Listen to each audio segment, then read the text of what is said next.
Ya, Gita, saat ini mata masyarakat Indonesia tengah tertuju kepada satu orang saja nih, baca pres, yakni Prabowo Subianto, yang sampai saat ini juga belum menentukan ya siapa pasangannya, kira-kira deklarasinya kapan. Nah, untuk membahas mengenai hal ini, kira-kira kemana Jokowi akan berlabuh dan siapa yang akan dipilih oleh Prabowo Subianto, kami ajak Anda bergabung bersama pengamat politik, Hanta Yuda. Selamat siang, Mas Hanta. Siang, Mas Hanta. Selamat siang, Vena dan Agita. Oke, Mas Hanta, ini Presiden Jokowi absen ya dalam deklarasi dari Ganjar dan juga Mahfud. Nah, kira-kira Prabowo Subianto dalam memutuskan pasangannya, apakah memang menunggu Presiden pulang, apakah menunggu arahan dari Presiden, atau seperti apa, Mas? Ya, saya kira tidak sulit untuk memungkiri bahwa salah satu kingmaker yang berpengaruh di dalam koalisi Prabowo adalah Joko Widodo. Kenapa Pak Jokowi, kita tahu selama ini kita bisa baca semua yang mendukung Pak Prabowo, mulai dari Partai Amanat Nasional, Golkar, kemudian Projo, relawan dan seterusnya, itu selalu mereka menyampaikan menunggu arahan Pak Jokowi. Bahkan Projo bilang tegak lurus dengan Pak Jokowi. Jadi faktor Jokowi sepertinya memang cukup kuat ya, paling determinan hari ini. Meskipun MK secara administratif konstitusional sudah membuka pintu kepada Mas Gibran, faktor dan bolanya sekarang terkait cawapres itu selain Gibrannya ada berada di Pak Jokowi bolanya. Dan sepertinya tertundanya pun salah satunya faktor di mana selain Pak Prabowo sedang mempertimbangkan berbagai macam aspek adalah faktor Jokowi. Dan saya kira Pak Jokowi ini menjadi faktor sangat menentukan siapa cawapres Pak Prabowo.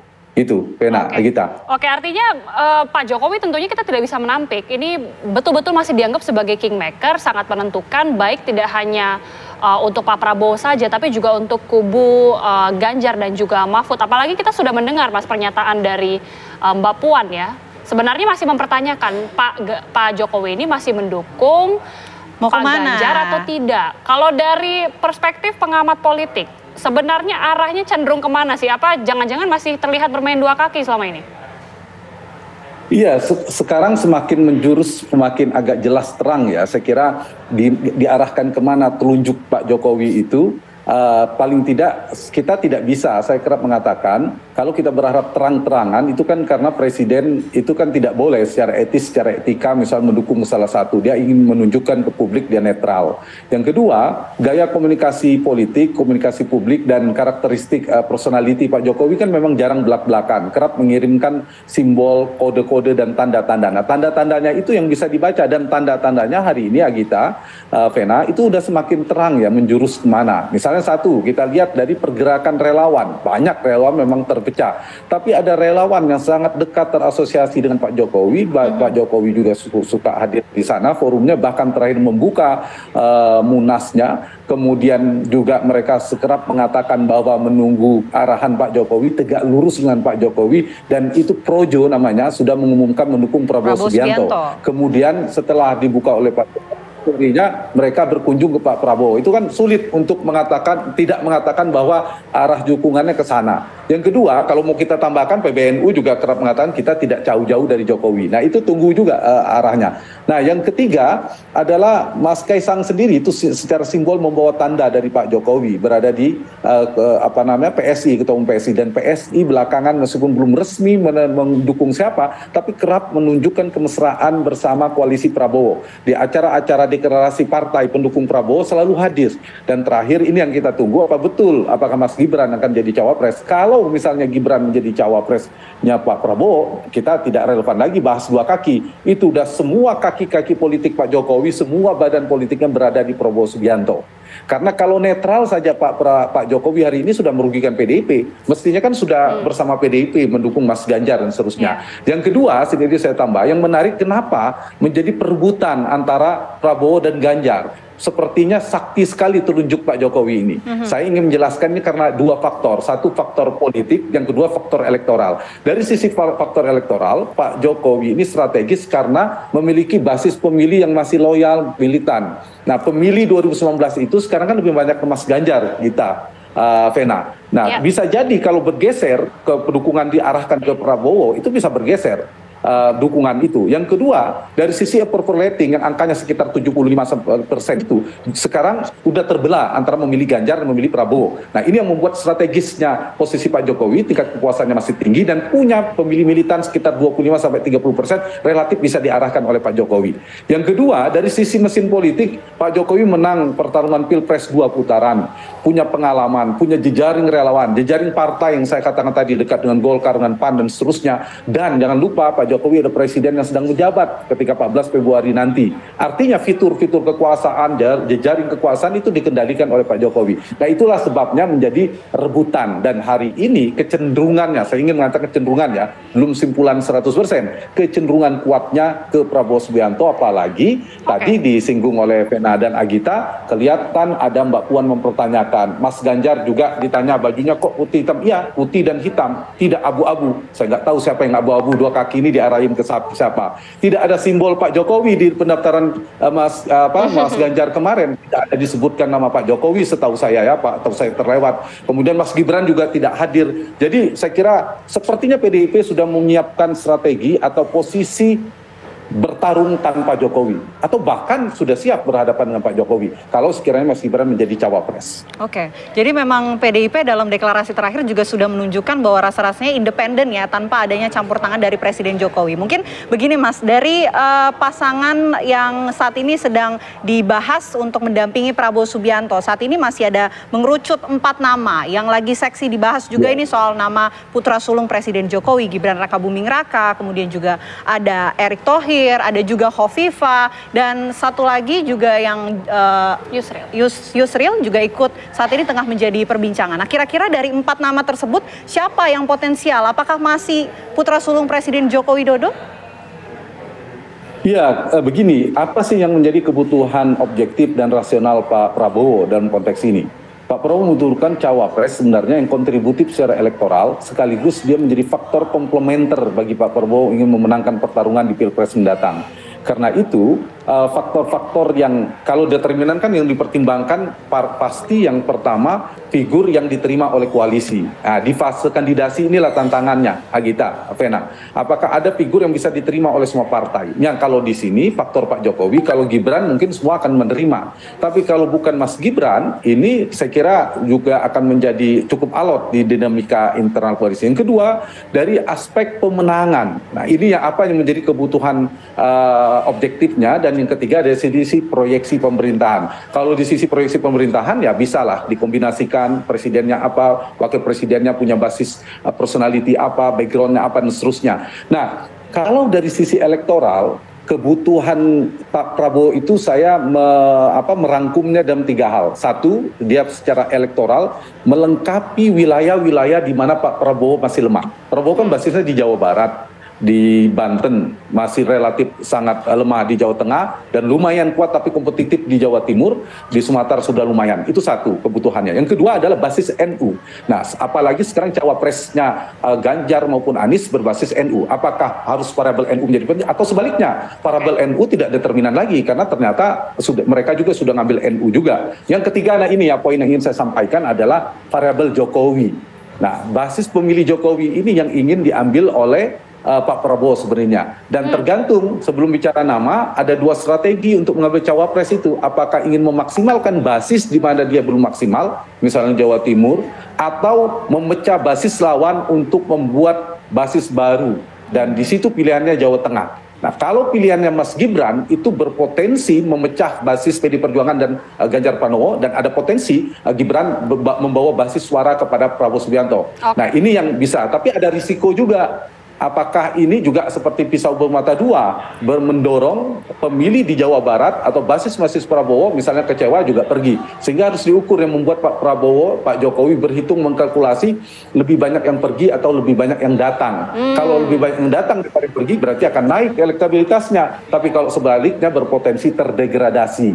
Jadi Gibran ini berpotensi menaikkan, melentingkan, tapi juga berisiko sebaliknya kalau tidak dikalkulasi dengan cermat. Ini kan yang juga menjadi pertanyaan publik, kalau memang Jokowi efek itu sebegitu besarnya, sebegitu powerfulnya dia sebagai kingmaker, kenapa kemudian Pak Prabowo tidak langsung saja mungkin membinang dengan segala cara begitu Gibran Rakabuming Raka, dengan pertimbangan yang tadi disebutkan oleh Mas Hanta, dari basis Jawa Tengah ini bisa semakin diperkuat untuk memecah Pak Ganjar dan juga Gibran Rakabuming Raka. Berarti variabelnya itu tidak hanya murni dipertimbangkan untuk Jokowi efek saja, tapi mungkin ada pertimbangan entah elektoral atau seperti yang dikatakan Mas Hanta tadi, diterima koalisi ataupun dari faktor NU misalnya. Iya, betul. Jadi kalau kita fokus pada basis pemilih Pak Jokowi, pemilih Jokowi di 2019 yang lalu itu 60-an persen ke Ganjar, ke Pak Prabowo 20-an sekian persen. Nah, begitu Gibran menjadi cawapresnya Pak Prabowo, ini bisa bergeser nih, bertukar posisinya. Yang approval rating di mana Pak Jokowi tinggi perolehannya, 75% tingkat kepuasannya itu sudah terbelah dua, 43% ke Ganjar, hampir 40% ke Prabowo. Nah, kalau ini yang terjadi bisa bergeser, basis-basis seperti Pak Jokowi di Jawa Tengah, Jawa Timur, NTT, Bali, sebagian Sumatera seperti Lampung, Sumatera Utara dan lain sebagainya, itu bisa berpotensi bergeser suaranya. Tapi problemnya juga ada pertimbangan lain, Agita dan Vena. Menurut saya Pak Jokowi dan Pak Prabowo mengambil Gibran ini dari sisi kandidasi ini selesai, tidak alot, semua akan menerima saya yakin. Ketimbang misalnya ketika disodorkan nama Erick Thohir, disodorkan nama Khofifah, disodorkan nama Pak Erlangga atau Yusril, pasti ada penolakan. Kalau Gibran tidak. Tapi itu tadi, kalau Gibran dimajukan, ada seperti apa ya, pisau bermata dua istilah saya tadi secara elektoral, dia ada potensi menggerus Jawa Tengah suaranya Ganjar, akan dapat suara baru, tapi ada potensi yang turun, ini harus diukur. Yang kedua dari sisi koalisi, keuntungannya, ini akan menjadi solusi untuk memecah kebuntuan di internal koalisi yang sedang menunggu nama ini. Selesai kalau keluar Gibran pengaruh Pak Jokowi. Tapi ini juga bisa memicu terkonsolidasinya koalisi di luarnya. Yaitu tidak hanya koalisi perubahan, tapi dengan PDI Perjuangan mereka bisa bersatu, kontraksi politiknya hubungan PDI Perjuangan semakin kencang, dan ini juga bisa harus diantisipasi kalau eskalasinya naik terus. Ada koalisi baru yang kekuatannya juga besar. Nah, yang terakhir, ketiga, yang dikejar oleh Pak Prabowo kalau berpasangan dengan Gibran itu adalah Jokowi efek tadi, efek Jokowi, faktor Pak Jokowi punya apa? Punya pengaruh kekuasaan, punya jejaring relawan dan seterusnya. Ini potensial. Begitu Gibran menjadi cawapresnya Pak Prabowo, ini semua mesin politik elektoral ini akan bekerja semuanya secara totalitas. Tapi di saat yang sama ini juga bisa memacu, menstimulus gerakan atau apa ya? Eskalasi gelombang penolakannya dengan isu politik dinasti yang harus dihitung, isu kompetensi dan sebagainya. Nah, kalau ini eskalasinya naik, bisa mengganggu citra Pak Jokowi. Kalau mengganggu citra Pak Jokowi, tingkat kepuasannya bisa turun, mengganggu legitimasinya, dan mengganggu juga berdampak, Pak Jokowi akan berdampak pada elektabilitas Pak Prabowo dan Gibran. Nah, jadi ini, Gibran ini punya potensi, punya risiko tinggi yang perlu dipikirkan. Bagaimana menghadapi risiko ini? Apakah potensinya bisa dihadapi? Kalau positif dihadapi, saya yakin Gibran akan diambil. Tapi kalau tidak, dugaan saya Gibran nggak diambil, akan ada nama lain, akan menjadi alternatif. Oke, akan ada nama lain, dan kalaupun memang Gibran yang kemudian akan mendampingi Prabowo Subianto, itu juga harus dipertimbangkan hitung-hitungannya plus minusnya. Saya juga mau bahas kira-kira nama bacawa pres lainnya yang juga saat ini mengerucut untuk mendampingi Prabowo Subianto. Hitung-hitungannya seperti apa? Mungkin dijawab nanti Mas Hanta Yuda usai jeda. Apa kabar Indonesia Siang akan kembali untuk Anda sesaat lagi. Ya, masih bersama kami di Apa Kabar Indonesia Siang, dan masih bergabung bersama kami secara virtual pengamat politik Hanta Yuda. Kita masih membahas, Mas Hanta, seperti di belakang kita tanda tanya, Prabowo ini pilih siapa? Jadi tadi kan kita sudah bahas ya, mungkin dari sisi Gibran Rakabuming Raka. Tapi tadi seperti yang disebutkan Vena sebelum commercial break, ada tokoh-tokoh lainnya juga, termasuk baru kita dengar juga misalnya Pak Erick Thohir atau Pak Yusril ini bahkan sudah mengurus SKCK. Ada juga sosok Erlangga Hartarto. Ada juga Khofifah Indar Parawansa dari kader NU juga. Chance-nya masing-masing gimana, Mas Hanta? Ya, pertama jadi menarik ya, keuntungannya Pak Prabowo belakangan, akhirnya kita bahas Pak Prabowo. Kenapa? Karena Mas Ganjar dan Mas Anies sudah ada kan cawapresnya. Jadi orang menunggu-nunggu ini. Paling tidak yang pengen jadi cawapres masih ada harapan lah jadi cawapresnya Pak Prabowo gitu. Nah, Memang dari nama-nama yang bergulir ada 3 sampai 5 ya nama yang muncul selain Mas Gibran. Saya kira kalau mengurus surat administratif ini mungkin lebih pada langkah administratif mereka. Kalau ternyata diumumkan di tanggal 25 baru diputuskan, itu kan waktunya sangat singkat. Nah, jadi disiapkan dulu kalau begitu. Jadi saya kira memang ada beberapa nama yang akan dipertimbangkan oleh Pak Prabowo, semuanya punya plus minusnya. Kalau diumumkan oleh KIM itu koalisi Indonesia Maju itu kan ada yang berbasis Jawa Tengah, Jawa Timur, Jawa Barat dan luar Jawa. Nah, dari nama-nama tadi punya peluang Pak Yusril, Pak Erlangga apalagi punya partai, tapi belakangan kalau saya lihat prediksi saya tidak keluar dari 3 nama, yaitu antara Gibran, Erick Thohir dan Khofifah. Nah, 3 nama ini yang paling menguat menurut saya dari sisi kandidasi maupun dari sisi kebutuhan elektoral Pak Prabowo. Misalnya yang paling dicari kalau misalnya bukan Mas Gibran ini ya ceritanya, nah bagaimana solusi jalan tengah Pak Jokowi mencari satu figur yang masih terrepresentasi kuat dengan Pak Jokowi. Kalau kita bikin matriks scoringnya di luar Gibran, termasuk Gibran lah dari semua nama, misalnya paling tidak yang 3 tadi. Kalau 3 faktor kan tadi saya bilang Agita Venaya, NU, elektabilitas dan Jokowi. Dari sisi Jokowi yang paling unggul Gibran. Setelah Gibran Pak Erick Thohir karena seorang menteri dianggap paling dekat, yang sangat dipercaya, dapat tugas-tugas, bahkan jadi ketua panitia pernikahan putra presiden. Nah, itu dapatnya dari Pak Jokowi, Pak Erick Thohir terasosiasi kuat setelah Mas Gibran. Kalau dari sisi NU, tentu Bu Khofifah yang paling unggul. Karena kita tahu beliau muslimat, ketua umum muslim dan seterusnya, tapi Pak Erick juga punya kedekatan dari secara NU, bagian dari PBNU. Nah, Gibran agak lemah di sini di kedekatan terrepresentasi dari sisi NU-nya Pak Erlangga maupun Pak Yusril juga jauh.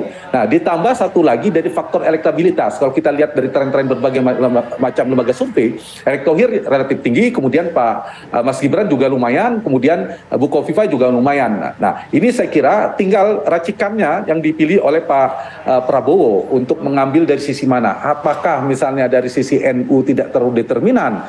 Karena kita belajar dari 2004, Pak Hasyim Muzadi Ketua Umum Maju, Pak Solahuddin Wahid juga jadi wakilnya Pak Wiranto, justru kalah berhadapan dengan Pak SBY-JK, yang Pak JK bukan pengurus PBNU tapi ya punya kedekatan dengan NU. Bisa jadi itu racikannya. Atau sisi elektabilitas yang diperlukan, atau Pak Prabowo memang ingin mengejar Pak Jokowi. Ya, pilihannya di Mas Gibran. Nah, inilah hari-hari di mana mereka mengkalkulasi 3 hal. Agita, Vena, 3 hal Pak Jokowi hari ini. 1, eskalasi isunya. Kalau isu politik dinastinya ini, persoalan hukum DMK-nya ini dianggap akan turun, bisa dihadapi atau tidak. Yang kedua, dampaknya ke Pak Jokowi terhadap legitimasi dan tingkat kepuasan seperti apa? Apakah ini akan aman, akan relatif landai lagi, atau maka eskalasinya tinggi? Dan yang ketiga, peluang kemenangan. Jadi kalau dikalkulasi ketiga itu positif, saya menduga Pak Jokowi akan mengambil kesempatan ini Gibran menjadi wakil.